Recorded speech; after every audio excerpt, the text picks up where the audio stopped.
I wasn't always going to be a scientist. I studied a science commerce degree and I was planning to be an economist or an accountant.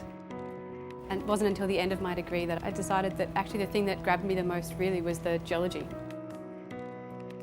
The Earth's special because the outermost crust is able to move, and that gives us mountain ranges and ocean basins that move and change dynamically through time, and that enables life to exist on our planet. So I'm really interested in looking at mantle plumes. So these are cylinders of hot material that come up from the deep interior to the surface, and they can erupt very rapidly in geological terms, so 1 to 2 million years, and cause quite catastrophic events on the Earth's surface.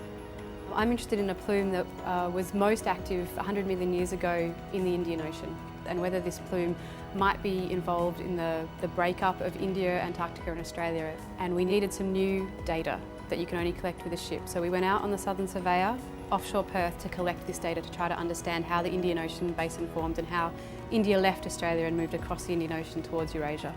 So when we went out, we found that 2 massive underwater plateaus, about half the size of Tasmania, were continental rocks, so bits of India that were left behind as India made its journey from Australia to where it is now in Eurasia.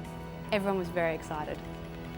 This work's important because the ocean basins are the key to understanding how our dynamic Earth functions and the mechanisms involved in our Earth. And then also understanding how our ocean currents move and reconstructing how past environments would have operated millions of years ago that could be analogues for future environments on Earth.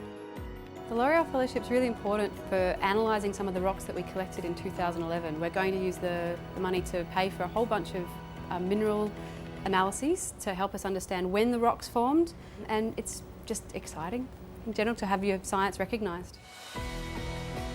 So next year we're going back out on Australia's new marine vessel, the Investigator, which we're very excited about. We're going to go back to one of the plateaus that we surveyed in 2011 to collect a whole bunch of extra data to try to understand more about how it formed and when, and the deep earth processes that were involved in forming it.